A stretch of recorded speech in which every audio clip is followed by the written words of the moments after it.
Assalamualaikum warahmatullahi wabarakatuh, anak-anak hebat. Bagaimana kabarnya hari ini? Semoga selalu sehat ya.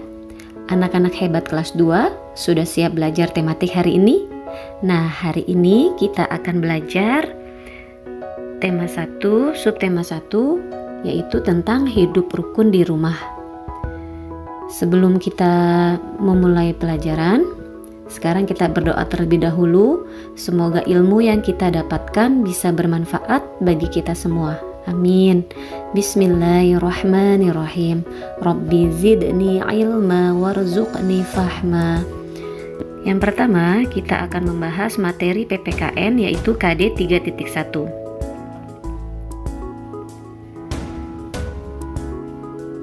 Garuda Pancasila adalah lambang negara Indonesia. Burung Garuda besar, gagah, perkasa. Lihatlah perisainya. Perisai itu memuat simbol dari sila-sila Pancasila. Sekarang kita baca Pancasila. Yang pertama, ketuhanan yang Maha Esa, disimbolkan dengan bintang. Yang kedua, kemanusiaan yang adil dan beradab, simbolnya adalah rantai. Sila ketiga, persatuan Indonesia, disimbolkan dengan pohon beringin. Yang keempat, kerakyatan yang dipimpin oleh hikmat kebijaksanaan dalam permusyawaratan perwakilan, disimbolkan dengan kepala banteng. Dan yang kelima, keadilan sosial bagi seluruh rakyat Indonesia, simbolnya adalah padi dan kapas. Nah, selanjutnya anak-anak hebat, Pancasila adalah dasar negara kita. Pancasila merupakan pedoman hidup bangsa Indonesia. Pengamalan Pancasila dilakukan di mana saja, seperti di lingkungan rumah, sekolah, dan masyarakat.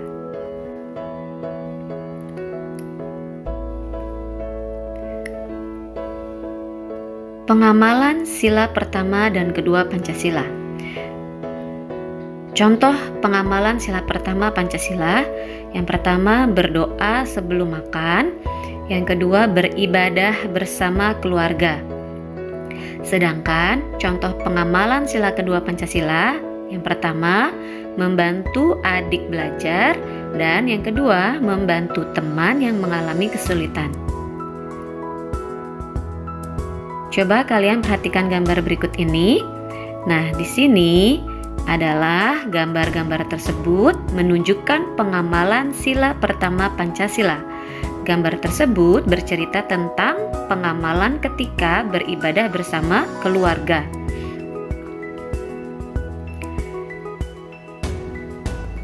Anak-anak, sekarang coba kalian ingat kembali sila ketiga Pancasila. Bunyi sila ketiga Pancasila adalah Persatuan Indonesia. Kita harus memiliki sikap bersatu dan bekerja sama. Sikap ini dapat diterapkan di rumah. Contoh pengamalan sila ketiga yaitu membersihkan rumah bersama-sama dan menonton pertunjukan daerah bersama-sama.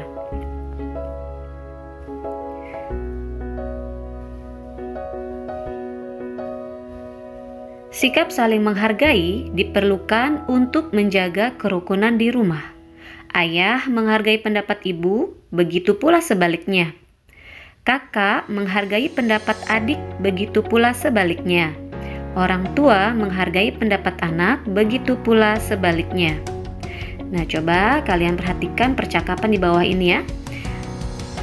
Ayah, hari Minggu nanti kita akan berwisata. Kalian ingin pergi kemana? Udin menjawab, aku ingin pergi ke kebun binatang. Mutiara menjawab, bagaimana kalau ke pegunungan saja? Sedangkan ibu berkata, wah, ada dua pendapat nih, mana yang akan kita pilih? Lalu Udin menjawab, liburan kali ini saya ingin ke kebun binatang. Dan ayah menjawab, mari kita ambil jalan tengah. Ada yang mau mengajukan usul? Nah, pada percakapan tersebut, ayah memberikan kesempatan kepada anak-anaknya untuk menentukan tujuan wisata secara adil, dan ayah juga berdiskusi dan bermusyawarah untuk mengambil keputusan. Sikap ayah tersebut sesuai dengan penerapan sila keempat Pancasila. Berikut ini adalah contoh-contoh sikap yang sesuai dengan sila keempat Pancasila. Yang pertama, menghargai pendapat ayah, ibu, dan adik saat diskusi. Yang kedua, bermusyawarah mengambil keputusan. Dan yang terakhir, pembagian tugas kerja bakti dalam keluarga. Sedangkan contoh sikap yang sesuai dengan pengamalan sila kelima Pancasila antara lain, hemat dalam menggunakan uang, adil membagi waktu belajar dan bermain, dan terakhir adil membagi makanan kepada saudara. Dan selanjutnya kita akan masuk pada materi Bahasa Indonesia KD 3.1 yang pertama merinci ungkapan. Mengenal ungkapan dalam teks percakapan. Perhatikan percakapan di bawah ini. Udin, buku kakak banyak sekali? Mutiara menjawab, kakak memang senang membaca buku. Wah, kakak memang pantas dijuluki kutu buku. Ayo, kamu juga harus rajin membaca. Ini ada buku cerita bagus, judulnya Bintang Lapangan. Ceritanya tentang apa, Kak? Cerita tentang pemain bola yang rendah hati, meskipun sudah terkenal. Berarti dia tidak besar kepala ya, Kak? Terima kasih ya, Kak. Saya boleh meminjam buku kakak? Lalu Mutiara menjawab, sama-sama Dik. Nah, sekarang bisakah kalian mencari yang termaksud ungkapan dalam teks percakapan yang tadi Bu Guru bacakan? Ya, yang berwarna merah itu merupakan contoh ungkapan. Ungkapannya pertama ada kutu buku, kemudian ada bintang lapangan, ada rendah hati, dan ada besar kepala. Selanjutnya kita melihat menemukan ungkapan dalam syair lagu. Di sini ada syair lagu tentang peramah dan sopan. Bisakah kalian temukan kata-kata yang artinya sama dengan ungkapan berikut? Ungkapan yang pertama adalah tinggi hati. Kira-kira tinggi hati itu sama dengan apa ya artinya? Ya, tinggi hati sama dengan artinya sombong. Jadi, dalam teks lagu Peramah dan Sopan, sombong itu memiliki ungkapan tinggi hati. Selanjutnya ungkapan yang kedua adalah cepat kaki ringan tangan. Cepat kaki ringan tangan memiliki arti cekatan, suka menolong, dan giat bekerja. Dalam teks lagu Peramah dan Sopan, giat bekerja bisa kita artikan dengan rajin bekerja. Jadi pada teks lagu ini, cepat kaki ringan tangan diartikan sebagai anak yang rajin bekerja. Masih ingatkah kalian apa itu ungkapan? Ungkapan itu terdiri dari beberapa kata. Ungkapan dapat disusun dari salah satu kata yang sama. Contohnya buah hati. Buah hati artinya adalah anak. Sedangkan rendah hati artinya tidak sombong. Tinggi hati artinya sombong. Kutu buku artinya suka membaca. Bintang lapangan seseorang yang berbakat di bidangnya. Dan yang terakhir besar kepala artinya adalah sombong. Selanjutnya kita masuk ke materi matematika KD 3.1. Yang pertama kita akan belajar menjelaskan makna bilangan cacah dan menentukan lambangnya berdasarkan nilai tempat.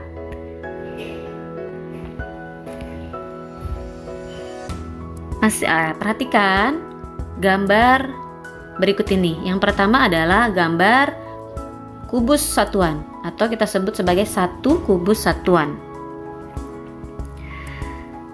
Satu kubus satuan berjumlah 10, maka bisa kita gambarkan menjadi satu kubus puluhan. Sedangkan satu kubus puluhan yang berjumlah 10 dapat kita ganti dengan satu kubus ratusan. Nah, berikut adalah gambar kubus ratusan. Kubus ratusan digambarkan dengan kubus satuan yang berjumlah 100. Coba kita lihat kubus satuan berikut ini. Yang pertama adalah ada satu kubus ratusan. 1 kubus ratusan bisa kita tulis menjadi 100. Gambar yang kedua, ada gambar kubus puluhan. Kubus puluhannya berjumlah 70-an, berarti kita tulis 70. Sedangkan kubus satuannya berjumlah sebanyak 8 satuan. Jadi kita tulis 8. 100 ditambah 70 ditambah 8 sama dengan 178.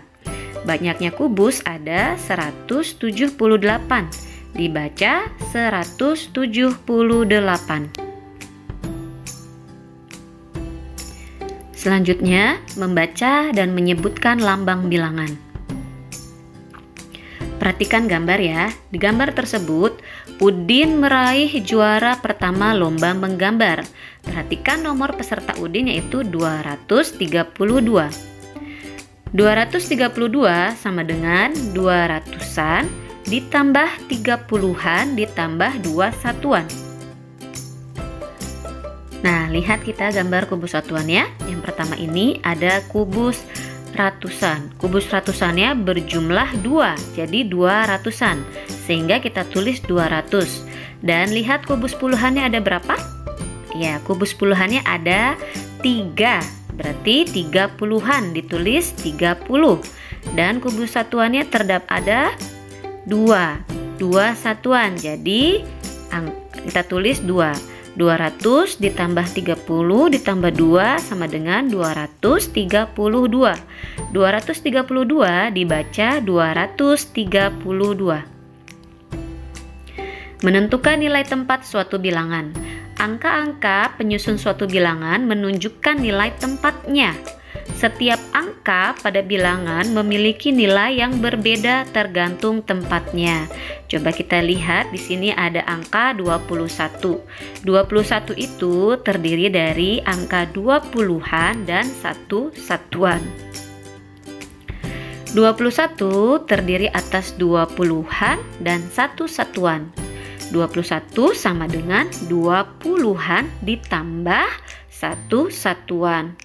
21 sama dengan 20 ditambah 1. Dan kita lihat nilai tempatnya angka 21.